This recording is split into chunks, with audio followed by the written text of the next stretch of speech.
Hello student, आज हम लोग पढ़ेंगे क्लास 10 की हिंदी से लेखन भाग से अनुच्छेद लेखन।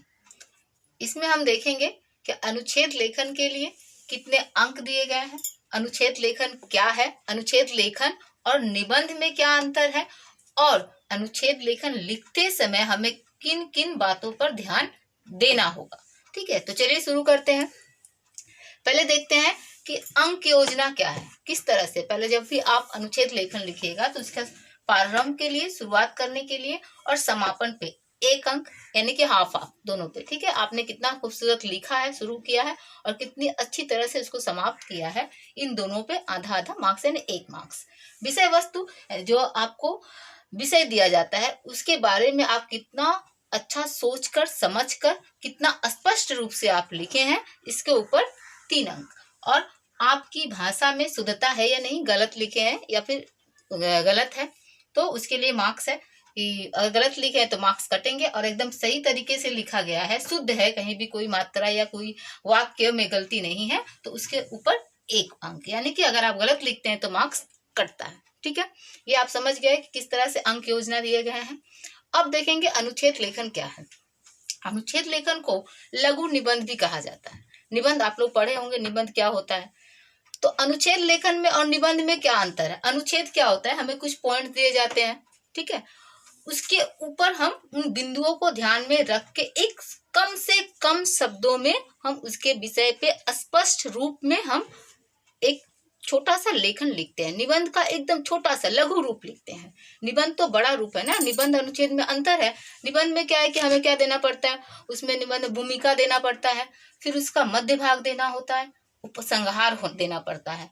जबकि अनुच्छेद में ऐसा हमें कुछ भी लिखने की आवश्यकता नहीं पड़ता है। जैसे कि आप देख सकते हैं कि अनुच्छेद लेखन को लघु निबंध भी कहा जाता है।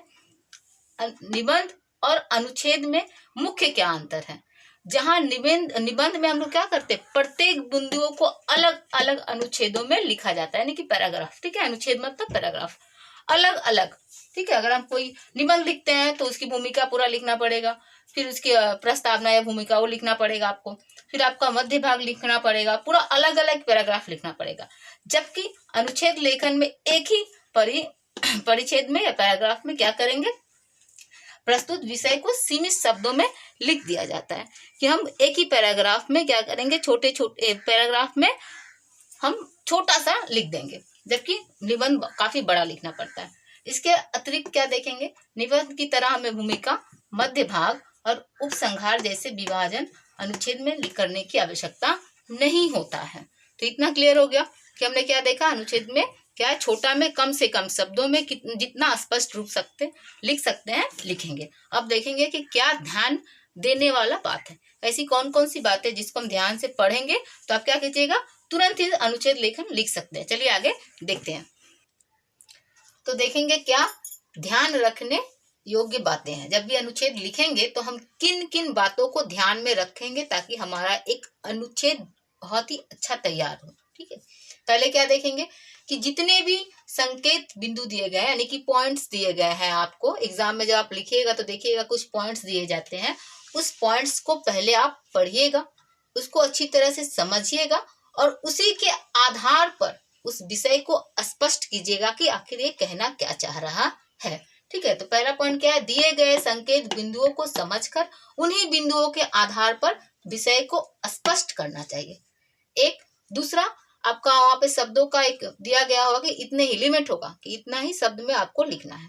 तो कम से कम कितना, पूरा आपका जो अनुच्छेद है कितना में आ जाना चाहिए, 80 से 100 शब्द, या फिर जितना दिया गया होगा आपको एग्जाम में। ज्यादातर 80 से 100 शब्द होते हैं तो आप इतना ही लिखिएगा, 80 से 100 शब्द के अंदर ही आप अपने अनुच्छेद को समाप्त कीजिएगा, या फिर दिए गए एग्जाम में दिए गए लिमिटेशन के आधार पे।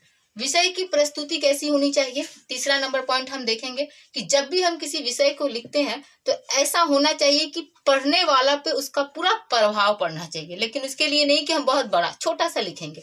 क्या क्या लिखेंगे देखिए, सबसे पहले ठीक है, क्या देखेंगे, विषय का प्रस्तुति क्या होना चाहिए, पहले प्रभावपूर्ण होना चाहिए। मतलब जब भी हम दे रहे हो तो सामने वाला उसे पढ़ के उसके ऊपर इफेक्ट पड़े कि हाँ इसने सही लिखा है, ये लिखना है। ठीक है, तो क्या देखेंगे, विषय की प्रस्तुति अच्छा प्रभावपूर्ण होना चाहिए लेकिन छोटा। ऐसा नहीं कि प्रभावपूर्ण करने के चक्कर में बहुत बड़ा लिख दिए, नहीं, क्योंकि हमारे पास शब्दों को क्या करना है, एक लिमिट है, तो हमको उतना में ही लिखना है, छोटा अच्छा। ठीक है, विषय की प्रस्तुति प्रभावपूर्ण संक्षिप्त रखना है। और क्या, वाक्य को छोटा छोटा लिखेंगे। संयुक्त वाक्य बहुत ज्यादा मत बनाइएगा, गलत हो जाता है, तो छोटे छोटे वाक्य बनाएंगे और सरल रखेंगे, सीधा। ज्यादा संयुक्त वाक्य में नहीं जाएंगे, लेकिन उसमें निहित संदेश, जो संदेश छिपा होता है, जब भी हम किसी अनुच्छेद को लिखते हैं तो देखिएगा, जब भी हमें कोई पॉइंट सब्जेक्ट दिया जाता है तो उसमें कोई ना कोई संदेश निहित होता है, तो उस संदेश को समझ के जरूर लिखिएगा कि आखिर संदेश क्या देना चाह रहा है ये अनुच्छेद हमें, तो वो लिखेंगे। चौथा नंबर में क्या देखेंगे कि जब भी हम किसी अनुच्छेद को लिखते हैं, हम मुहावरों का प्रयोग करते हैं या फिर लोक उक्तियों का प्रयोग करते हैं, तो और बहुत ज्यादा क्या होता है, प्रभावपूर्ण होता है। तो जब भी हम लिखेंगे अनुच्छेद, तो वहां मुहावरों का और लोक उक्तियों का प्रयोग करेंगे, लेकिन उदाहरण नहीं देंगे। ठीक है, उदाहरण इसलिए नहीं दिया जाता है क्योंकि अनुच्छेद में उदाहरण के लिए कोई स्थान है ही नहीं। लेकिन मान लीजिए कहीं आपको ऐसा लगता है कि नहीं, यहाँ उदाहरण देना चाहिए, तो जस्ट हम उनकी ओर संकेत कर देंगे, बस। उसके बारे में पूरा लिखने का जरूरत नहीं है, जैसा कि नहीं, उतना नहीं लिखना है, बस उनकी ओर संकेत करेंगे। तो क्या लिखेंगे, चौथा पॉइंट हमारा क्या है, मुहावरों और लोक उक्तियों का प्रयोग करना चाहिए। इसमें उदाहरण के लिए स्थान नहीं होता है, जरूरत पड़ने पे उनकी ओर सिर्फ संकेत करना ही पर्याप्त है। पांचवा जो विषय है, पांचवा जो पॉइंट है हमारा, उसमें हम क्या देखेंगे कि जो विषय दिया गया है उसके हम विभिन्न पक्षों को अच्छी तरह से पहले देखेंगे कि आखिर यह विषय हमें किन किन पक्षों की ओर लेके जाता है। पॉइंट्स को पढ़ेंगे, सभी पक्षों पे ध्यान से विचार करेंगे और फिर हम महत्वपूर्ण चुनाव करेंगे। ठीक है, कि कौन कौन सा हमें पक्ष लिखना चाहिए, उन्हीं पक्षों पे उनकी चर्चा करनी चाहिए। और ध्यान रखना है कि जैसे ही हम अंत तक पहुंचते पहुंचते अनुच्छेद हमारा समाप्त होते होते जो विषय दिया गया है उस विषय का स्पष्ट हो जाना चाहिए। निष्कर्ष आते आते, अंत आते आते उस विषय का स्पष्ट हमें कर देना है, अधूरा ना रहे कि हम आधा लिख दिए, अब उस अनुच्छेद से हमें समझ में नहीं आ रहा है कि हम लिखना क्या चाहते हैं। नहीं, हमें स्पष्ट रूप से लिखना पड़ेगा कि हमने क्या लिखना चाहा है। तो विषय, पांचवा पॉइंट क्या है, देखिए, विषय के विभिन्न पक्षों पर ध्यान करने के बाद महत्वपूर्ण पक्षों का चुनाव करके उनकी चर्चा करनी चाहिए। किनकी चर्चा करनी चाहिए, महत्वपूर्ण पक्षों का। ठीक है, और अंत तक क्या करेंगे, विषय का जो निष्कर्ष है उसको स्पष्ट कर देंगे। ठीक है, स्पष्ट करके हमको लिखना है, आधा अधूरा नहीं लिखना है। तो उम्मीद करते हैं कि आप इस वीडियो से अनुच्छेद लेखन लिखना समझ गए होंगे। आप प्रैक्टिस करते रहिए ताकि आपको एग्जाम में अच्छी तरह से लिख पाए। वीडियो को देखने के लिए धन्यवाद। चैनल को सब्सक्राइब अगर आपने नहीं किया है तो प्लीज कर दीजिएगा। लाइक और शेयर करना ना भूलें। Thank you.